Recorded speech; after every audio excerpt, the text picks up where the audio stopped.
Good evening students.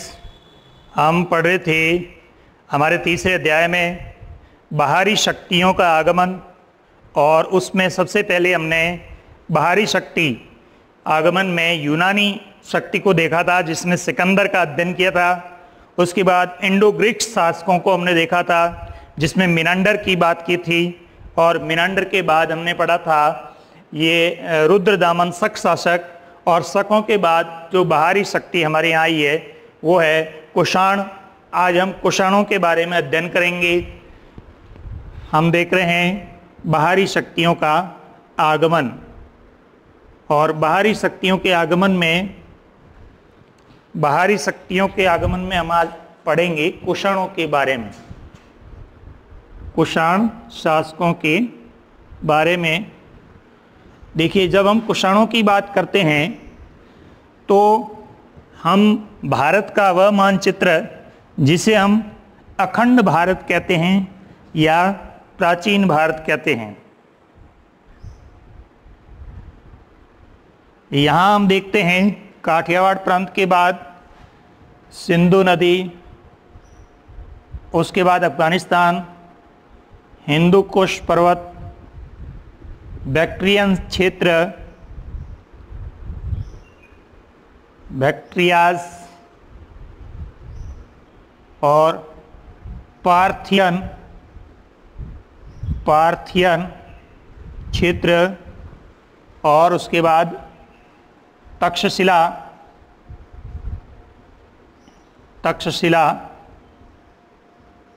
Pushkalavati,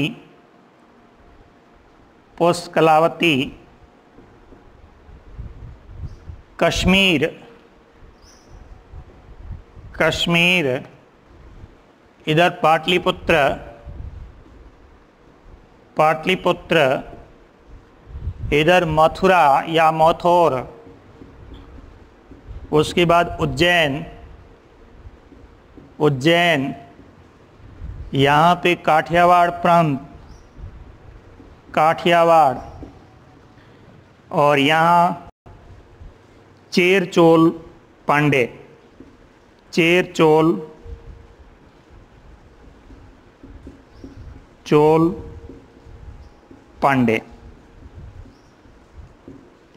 और यहाँ हम देखेंगे सातवाहन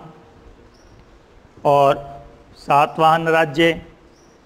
इधर हम देखेंगे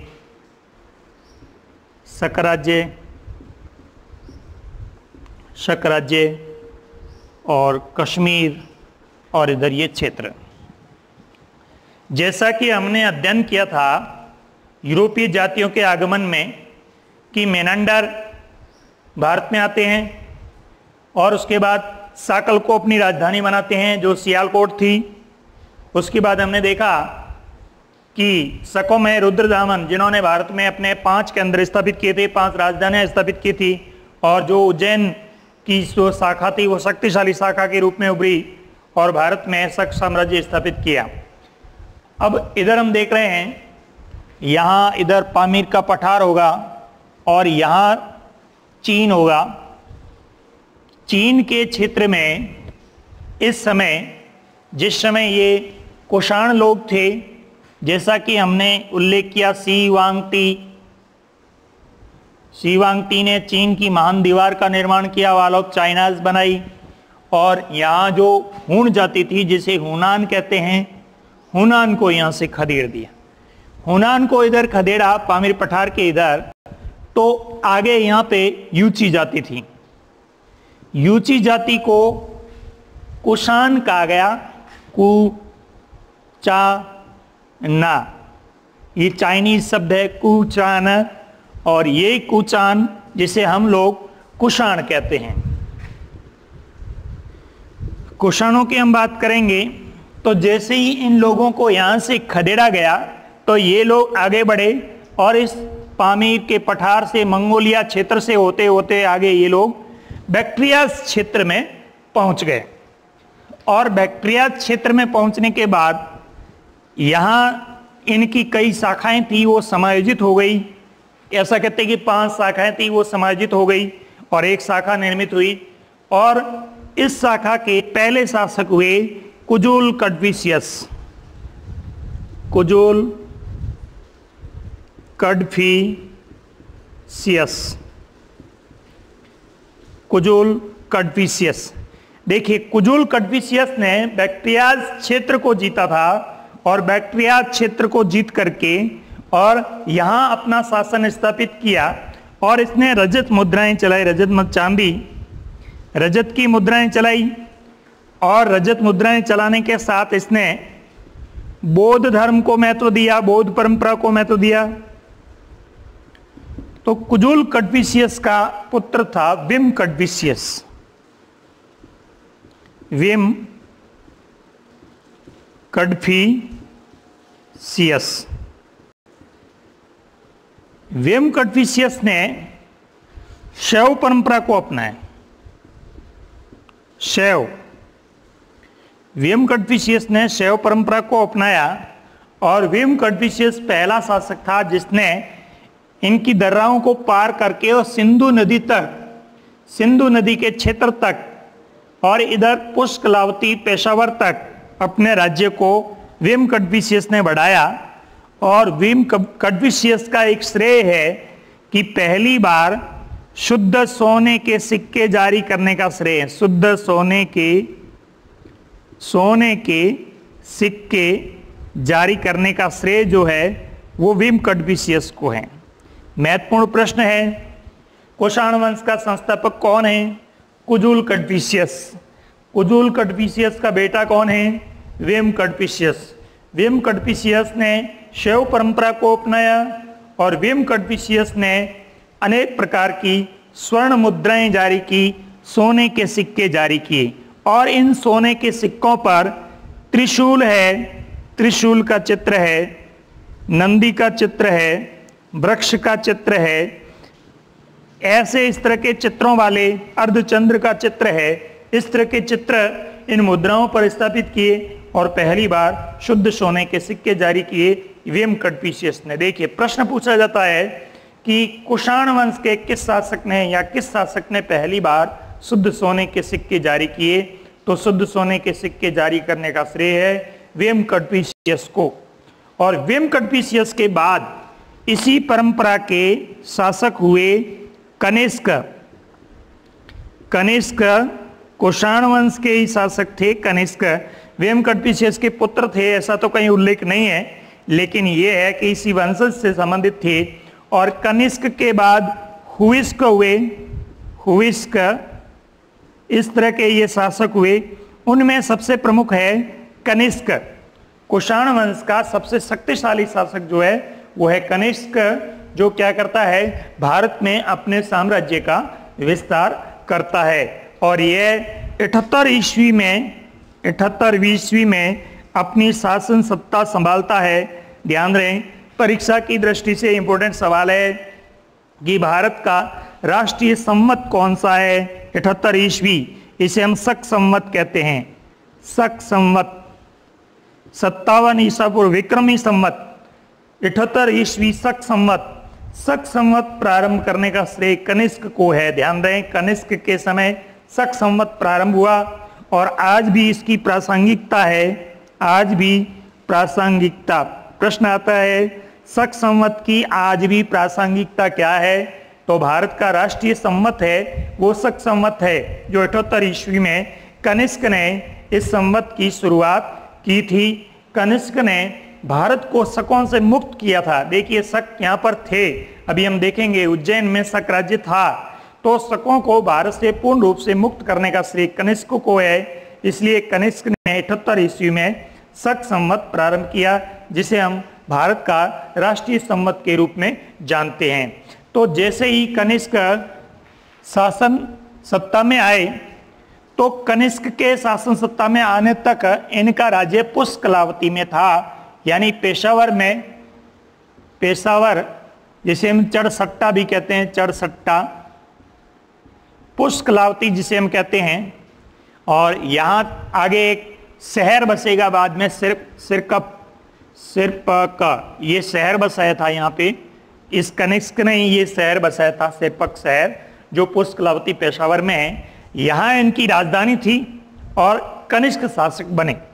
जैसे ही कनिष्क शासक बने तो कनिष्क के सामने एक बड़ा राज्य स्थापित करना यानी विजय अभियान चला करके विजयी करना क्षेत्रों को, ये उनके सामने समस्याएं थी।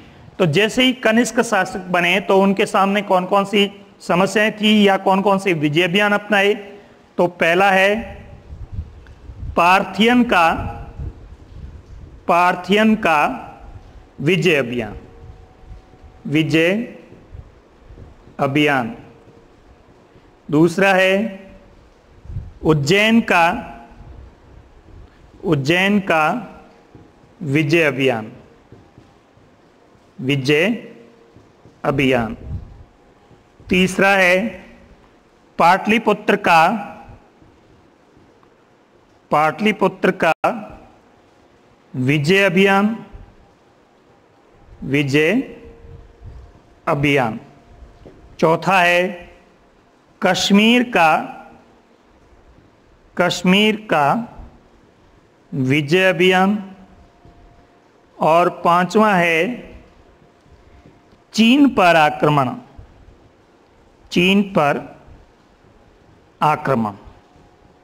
ध्यान रहे, चीन का विजय अभियान नहीं है, चीन पर आक्रमण है, क्योंकि चीन को कनिष्क जीत नहीं पाए। अब हमारे पास बात आती है कि ये कनिष्क की सारी जानकारी हमें कहां से मिलती है। तो ये कनिष्क की जानकारी एक तो मिलती है चीनी यात्री वेन्सांग के विवरण से, वेन्सांग का विवरण। और दूसरी हमें जानकारी मिलती है चरक संहिता, गार्गी और पतंजलि का महाभाष्य पतंजलि का, गार्गी संहिता भी है। इसके अलावा महत्वपूर्ण है कलहण की राजतरंगिणी।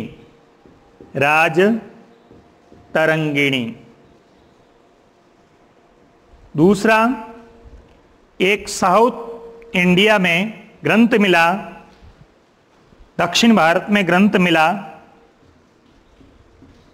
पेरिप्लस ऑफ एरिथ्रियन सी। ये इसकी जानकारी के स्रोत हैं।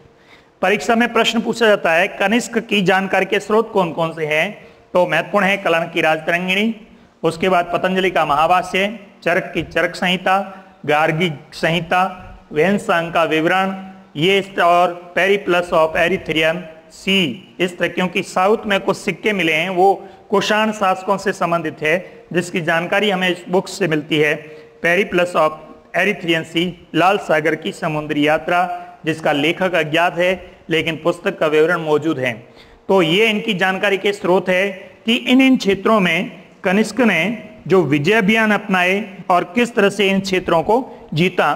तो एक एक करके हम देखते हैं। सबसे पहले हम देखते हैं पार्थियन का विजय अभियान। देखिए यहाँ मानचित्र में पार्थियन जो बैक्ट्रियन प्रदेश है उसके पास में ही पार्थियन क्षेत्र है। अब यहाँ पार्थियन को जीतना कनिष्क के लिए क्यों महत्वपूर्ण था? महत्वपूर्ण इसलिए था क्योंकि यहाँ वॉल ऑफ चाइना से परे मंगोलिया क्षेत्र से और पामीर पठार से आगे होते हुए यहाँ कासगर खोतान, यहाँ पे कासगर खोतान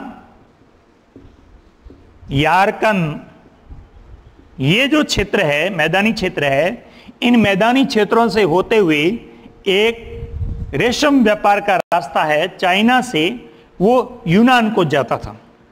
और दूसरा सिल्क रूट हम बात करेंगे आगे, कनिष्क के कालीन आर्थिक विकास, जो एक उज्जैन से मोथोर होते हुए और दूसरा यहां से ताम्रलिपि बंदरगाह से होते हुए पाटलिपुत्र होते हुए और बोलन और खैबर की दर्राओं से होते हुए फिर आगे जाकर के इस चाइना के रास्ते से मिल जाता है। और ये जो सिल्क रूट है, ये जो यूरोप में जाने वाला रास्ता है, ये पार्थियन क्षेत्र से होकर के जाता था। तो व्यापारिक दृष्टि से देखा जाए तो पार्थियन का क्षेत्र है वो बहुत ही महत्वपूर्ण था। और दूसरी बात यह है कि ये जो कुजुल कड्फिशियस और विम कड्फिशियस थे उस समय पार्थियन का क्षेत्र है, क्योंकि बैक्ट्रियाज पर इन्होंने कब्जा कर लिया, तो पार्थियन का क्षेत्र इनका भी हिस्सा था, ये प्राप्त करना चाहते थे। तो पुरानी राजनीतिक परिस्थिति को देखते हुए और व्यापारिक मार्ग के महत्व को देखते हुए कनिष्क ने सबसे पहले पार्थियन राज्य पर आक्रमण किया।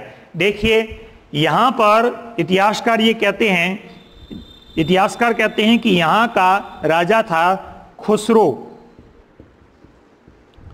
पार्थियन का राजा खुसरो, इसे मूर्ख राजा कहा गया। पार्थियन का जो राजा था उसका नाम था मूर्ख राजा खुसरो। तो कनिष्क ने पार्थियन राज्य पर आक्रमण किया और मूर्ख राजा खुसरो का वध करवा दिया और पार्थियन राज्य पर कब्जा कर लिया। यानी बैक्ट्रियन का क्षेत्र और पार्थियन का क्षेत्र अब कनिष्क के कब्जे में आ गया, कनिष्क के क्षेत्र का भाग माना जाता था। इसके साथ ही कनिष्क ने आगे बढ़ करके तक्षशिला का क्षेत्र है वो इसका भाग था ही, और पुष्कलावती इसकी राजधानी थी। पहली राजधानी पुष्कलावती, दूसरी राजधानी मोथोर, तीसरी उज्जैन। महत्वपूर्ण राजधानी पुष्कलावती, उसके बाद दूसरी राजधानी मानी गई है वो है भारत में उज्जैन। तो यहाँ पुष्कलावती, पेशावर इनका प्रमुख केंद्र था और इसके पास ही इसने एक शहर का निर्माण किया और इस शहर का नाम है सिरपक शहर। अब जैसे ही यहां इस क्षेत्र को जीता तो फिर कनिष्क ने आगे भारत की ओर बढ़ना शुरू किया और भारत की ओर बढ़ते हुए मोथोर प्रदेश, जिसे मथुरा कहते हैं, मथुरा क्षेत्र पर अधिकार किया।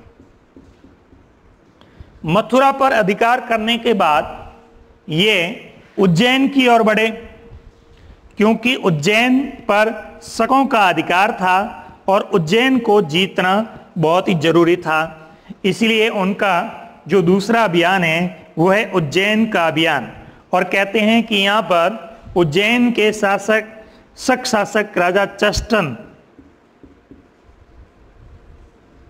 शक शासक राजा चष्टन को, उज्जैन के शासक को पराजित किया और पराजित करने के बाद उज्जैन पर अधिकार कर लिया और उज्जैन को भारत में अपनी राजधानी के रूप में स्थापित किया और कनिष्क ने उज्जैन जीत लिया।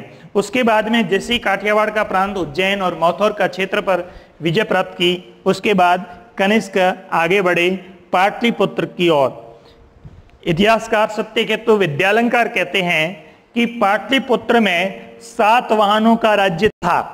यानी सातवाहन जो दक्षिण में थे उन्होंने उत्तर भारत के क्षेत्र में अपने राज्य स्थापित कर लिए थे, इसलिए पाटलिपुत्र में सातवाहनों का राज्य था और पाटलिपुत्र के सातवाहनों राज्य पर कनिष्क ने आक्रमण किया। आक्रमण करने के बाद पाटलिपुत्र को जब जीता तो यहां से कनिष्क को बहुत बड़ी अमूल्य निधि मिली। उस अमूल्य निधि में है एक तो विद्वान है अश्वघोष, अश्वघोष जो बौद्ध विद्वान है अश्वघोष, वो यहां से मिले। दूसरा एक लकड़ी का बुद्ध का भिक्षा पात्र मिला, लकड़ी का बुद्ध का भिक्षा पात्र, लकड़ी का बुद्ध का भिक्षा पात्र जो है वो यहां से मिला। और लकड़ी का बुद्ध का जो भिक्षा पात्र मिला और अश्वघोष एक बौद्ध भिक्षु जो विद्वान थे, बौद्ध विद्वान, वो यहां से प्राप्त हुए और बहुत सारा बौद्ध साहित्य भी मिला। अब यहां पर कनिष्क जो है अश्वघोष से बौद्ध धर्म से प्रभावित हुए, क्योंकि यहां हम देख चुके हैं कि पहले शैव परंपरा को मानते थे। प्रभावित होने के बाद इन्होंने बौद्ध धर्म स्वीकार कर लिया। यानी कनिष्क अब है अश्वघोष से प्रभावित होकर के बौद्ध धर्म को अपना लेते हैं और बौद्ध धर्म ग्रहण करने के बाद बौद्ध परंपरा के लोगों को संरक्षण देना शुरू करते हैं और जगह जगह जो बौद्ध स्कूल्स चल रहे हैं, यानी बौद्ध शिक्षा के केंद्र चल रहे हैं, बौद्ध विद्वानों के जो आश्रय स्थल है, वहां उनके रहने के लिए चैत्य और स्तूप निर्मित करने शुरू किए। एक तो जो बुद्ध के प्रमुख जो स्तूप पहले से बने हुए थे उनका नवनिर्माण शुरू किया, जैसे सांची का स्तूप है, सारनाथ का स्तूप है, और ऐसे जो बुद्ध के जीवन से संबंधित स्थल है उन स्थलों पर भी इन्होंने स्तूप बनाने शुरू किए। और दूसरा भिक्षुओं के रहने के लिए चैत्यों का निर्माण करवाना शुरू कर दिया।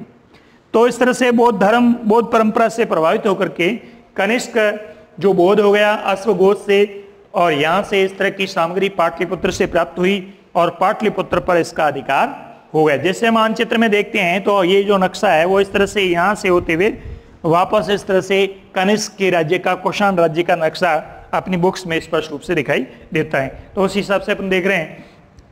तो पाटलिपुत्र पर अधिकार हो गया, पाटलिपुत्र को जीत लिया, यहाँ से अश्वघोष मिले, यहाँ से बुद्ध का भिक्षा पात्र लकड़ी का प्राप्त हुआ।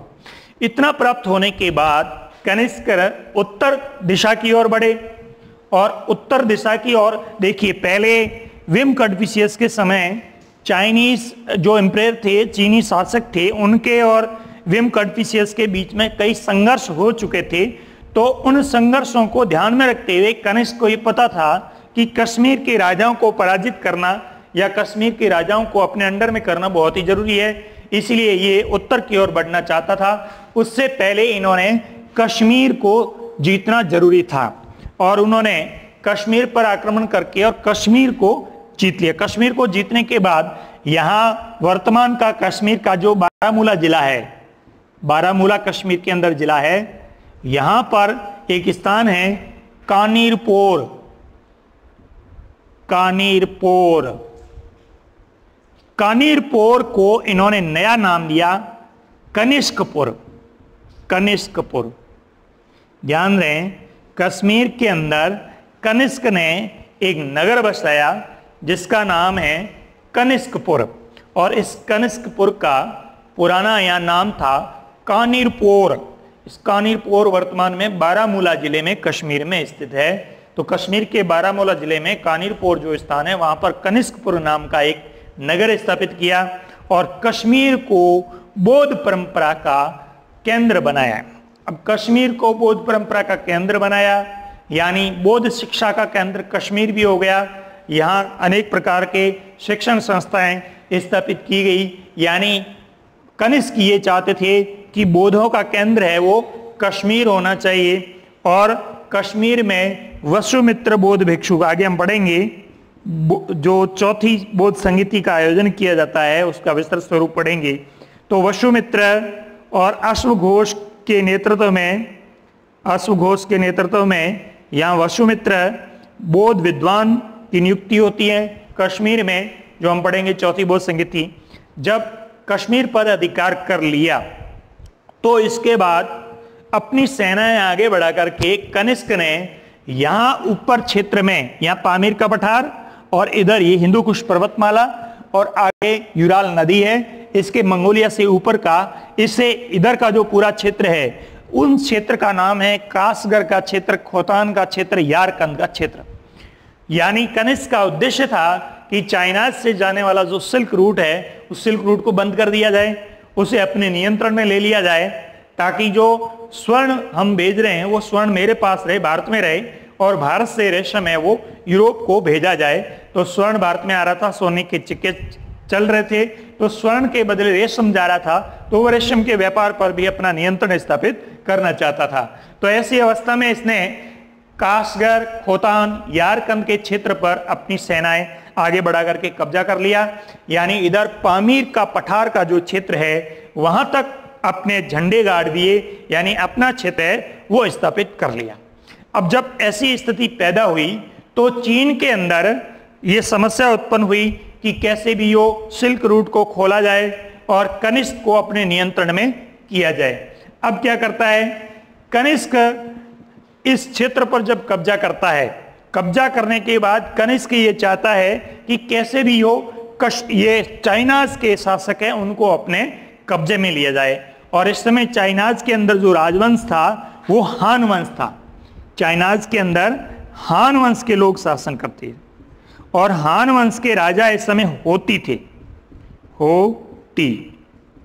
हान वंश के राजा थे होती, जिसका एक सेनापति था जिसका नाम था पांचाओ, पांचाओ। और कनिष्क का सेनापति था, उसका नाम था शी, चाइनीज नाम दिया है। कनिष्क के सेनापति का नाम था, ध्यान रहे, शी। और चीन में इस समय हान वंश था, और हान वंश के राजा थे होती, और होती का एक सेनापति था जिसका नाम था पांचाओ। अब राजा कनिष्क ने चीन के राजा हान वंश के राजा होती के सेनापति पांचाओ के पास एक संदेश भेजा, दूत भेजा, और वह समझौता करना चाहता था ताकि संघर्ष समाप्त हो जाए। इसीलिए दूत को भेज करके संदेश दिया कनिष्क ने कि चीन के राजा होती की पुत्री का विवाह है वो कनिष्क के साथ कर दिया जाए। जब यह संदेश मिला चीन के राजा होती के सेनापति पांचाओ को, तो उसने क्या किया, उस दूत को बंधक बना लिया। उसने चीन के राजा का अपमान समझा। जब अपमान समझा और बंधक बना लिया दूत को, तो कनिष्क समझ गया कि उसका भी अपमान हुआ है। ऐसी अवस्था में कनिष्क ने क्या किया, सेनापति सी के नेतृत्व में अपने 70,000 घुड़सवार तैयार किए और 70,000 घुड़सवार तैयार करके और फिर चीन पर आक्रमण करने के लिए भेजा। लेकिन हमें पता है कि पामीर के पठार के अंदर तुषारपात होता है, यानी बर्फ के बड़े बड़े ढेले गिरते हैं, बहुत बड़े बड़े ढेले गिरते हैं और बड़ी से बड़ी सेना भी वह नेस्त नाबूद हो जाती है। तो ऐसी अवस्था में जैसे यहाँ की कनिष्क की सेना पामीर के पठार में शिविर डाले तो अधिकतर सेना जो है वो वहाँ पर नष्ट हो गई। जब सेना नष्ट हो गई, ऐसी अवस्था में सेना नष्ट हो गई तो क्या हुआ, कनिष्क को चीन के राजा को कर देने के लिए मजबूर होना पड़ा। यानी कनिष्क को चीन के राजा को टैक्स देना स्वीकार कर दिया, कर देना स्वीकार कर दिया और कर देना प्रारंभ कर दिया और चीन के राजाओं को जीत नहीं पाए। हालांकि चीन के राजा ने अपने 2 राजकुमार भी कनिष्क के पास भेजे थे, कनिष्क के दरबार में भेजे थे, और इतिहासकार इससे यह अनुमान लगा रहे हैं कि चीन के राजा शायद कनिष्क से डर गए थे, इसलिए कनिष्क से समझौता करना चाहते थे, इसलिए राजकुमारों को उनके दरबार में भेजा। लेकिन ये जो विवरण हमें बता रहा है, जो कलहन की राजतरंगिणी वो हमें ये बता रही है, कलहन की राजतरंगिणी के अनुसार कनिष्क कभी भी कश्मीर को जीत नहीं पाए और अपने मृत्यु के समय कनिष्क ने कहा था कि मैं संपूर्ण भारत को जीतने के बाद भी जो पश्चिमोत्तर का देश का क्षेत्र है उस क्षेत्र को मैं नहीं जीत पाया। अर्थात वो क्षेत्र कौन सा है, वो क्षेत्र चीन है जिसको ये कभी जीत नहीं पाए। इस तरह से संपूर्ण भारत के क्षेत्र में कनिष्क एक बहुत बड़ा साम्राज्य स्थापित करते हैं। तो फिर एक बार पुनः देख लें, कनिष्क किस राजवंश का है, कुषाण राजवंश का है। कुषाण राजवंश के संस्थापक कौन है, कुजुल कड़फिशियस है। कुजुल कड़फिशियस के बाद कौन शासक बना, विम कड़फिशियस। विम कड़फिशियस ने क्या काम किया, पहली बार शुद्ध सोने के सिक्के जारी किए जिस पर त्रिशूल, नंदी, वृक्ष इस तरह के चित्र सिक्कों पर मिलते हैं। उसके बाद किसका राज्य था, कनिष्क का राज्य था। कनिष्क के समय भारत में कुषाणों की राजधानी कौन सी थी, पुष्कलावती, पेशावर, चरसट्टा। यहाँ पर कौन सा नगर स्थापित किया था, सिरपक। 2 नगर स्थापित किए, सिरपक और एक कनिष्कपुर। कश्मीर के अंदर कनिष्क ने 2 नगर स्थापित किए। उसके बाद दूसरी राजधानी किसको बनाया, उज्जैन को राजधानी बनाया। कनिष्क का पहला विजय अभियान कौन सा है, पार्थियन विजय अभियान। पार्थियन को क्यों जीतना चाहता था, क्योंकि यहाँ सिल्क रूट रेशम मार्ग का केंद्र था और दूसरा उनके पुराने राजवंशों के द्वारा जीता हुआ क्षेत्र था। इसमें पार्थियन का राजा कौन था, खुसरो। मूर्ख राजा को पराजित करके सबसे पहले कनिष्क ने पार्थियन पर अधिकार कर लिया। उसके बाद कनिष्क का उज्जैन का अभियान किसके खिलाफ था, शकों के खिलाफ था। इस समय शक राजा कौन था, चष्टन था, जिसको पराजित करके उज्जैन पर अधिकार कर लिया। जैसा कि हम बात करते हैं राज्याभिषेक के, क्योंकि पश्चिमोत्तर क्षेत्र में पूरा शक राज्य था, उसको अपने कब्जे में लिया था, इसलिए कनिष्क ने 78 ईस्वी में शक संवत प्रारंभ किया था और हमने इसको राष्ट्रीय संवत माना है क्योंकि ये अखंड भारत की बात यहाँ दर्शाई गई। पुनः एक विदेशी शासक यहाँ आकर के भारत के अखंड स्वरूप को दर्शाता है, इसलिए 78 ईस्वी को हमने राष्ट्रीय संवत माना। तो दूसरा अभियान। तीसरा उसका अभियान कौन सा है, पाटलिपुत्र अभियान। पाटलिपुत्र से क्या प्राप्त हुआ, बौद्ध विद्वान अश्वघोष और बुद्ध का लकड़ी का भिक्षा पात्र प्राप्त हुआ। यहाँ किसका राज्य था, सातवाहनों का राज्य था। उसके बाद अभियान कहाँ था, कश्मीर पर अभियान था। कश्मीर में कौन सा नगर स्थापित किया, कनिष्कपुर। कहाँ पर, कानीपोर, बारामूला नामक स्थान पर स्थापित किया। उसके बाद किसके साथ संघर्ष हुआ, चीन के साथ। इस समय चीन में किस राजवंश का शासन था, हान राजवंश का शासन था। राजा कौन थे, होती थे। होती का सेनापति कौन था, पांचाओ था। इधर कनिष्क का सेनापति कौन था, सी था। 70,000 सेनाएं भेजी लेकिन उसको जीत नहीं पाया। पामीर के पठार के खराब मौसम के कारण लेकिन चीन के साथ धीरे धीरे चीन ने कनिष्क के साथ इससे संबंध स्थापित कर लिए थे। इन सब की जानकारी हमें मिलती है कहाँ से, कलन की राजतरंगिणी से और पेरिप्लस ऑफ एरिथ्रियन सी से। अंत में कनिष्क लास्ट में ये कहता है मृत्यु के समय कि मैंने संपूर्ण भारत क्षेत्र को जीता लेकिन पश्चिमोत्तर क्षेत्र को जीत नहीं पाया, अर्थात वो चीन की बात करता है। इस तरह से ये कनिष्क के विजय बयान थे। आगे हम देखेंगे कि कनिष्क ने किस प्रकार बौद्ध धर्म के उत्थान के लिए कार्य किया। जो बौद्ध धर्म के उत्थान के लिए जो कार्य किया वो कनिष्क ने अश्वघोष के निर्देशन में किया, क्योंकि हमने देखा कि कनिष्क शैव था और उसने जो बौद्ध धर्म ग्रहण किया वो अश्वघोष से प्रभावित होकर के ग्रहण किया और फिर उस बौद्ध धर्म के उत्थान के लिए उसने किस तरह से कार्य किए उसको हम देख रहे हैं। विस्तृत रूप में एक प्रश्न उसमें से आता है कि बौद्ध धर्म के संरक्षण के रूप में दूसरी बात यह है कि कनिष्क को हम दूसरा अशोक कहते हैं, क्योंकि जिस तरह से अशोक ने भी एक धार्मिक सहिष्णुता का परिचय दिया और एक नवीन धर्म नीति स्थापित की थी, नैतिक कल्याण का मार्ग स्थापित किया था, उसी प्रकार कनिष्क ने भी ऐसा कार्य करने का प्रयास किया। इसलिए हम कनिष्क को दूसरा अशोक कहते हैं। जिस प्रकार अशोक ने बौद्ध धर्म का संरक्षण किया वैसे ही इन्होंने बौद्ध धर्म का संरक्षण किया। इस समय कोई प्रासंगिकता नहीं है। देखिए तो कनिष्क ने बौद्ध धर्म के उत्थान के लिए कैसे क्या कार्य किया हम देख रहे हैं।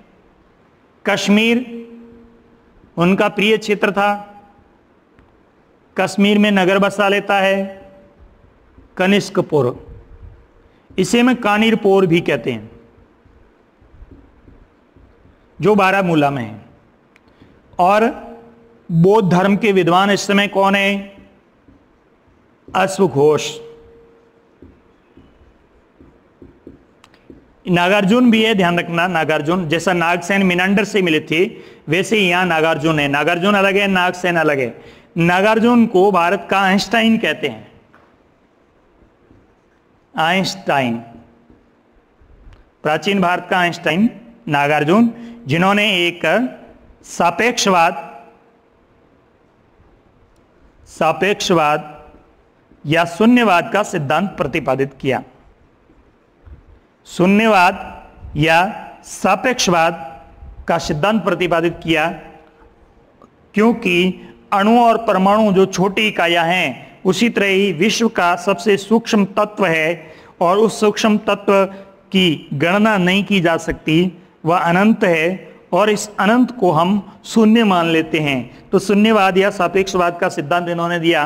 प्राचीन भारत के इतिहास के आइंस्टाइन माने जाते नागार्जुन, वो भी इसके समय थे। और थे वसुमित्र, बौद्ध विद्वान वसुमित्र। अब हुआ क्या कि इस समय संपूर्ण भारत के अंदर,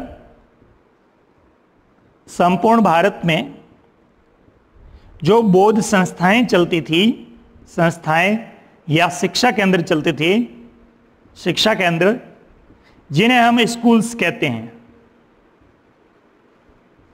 स्कूल्स कहते हैं। ये जो स्कूल्स थे ये 18 थे।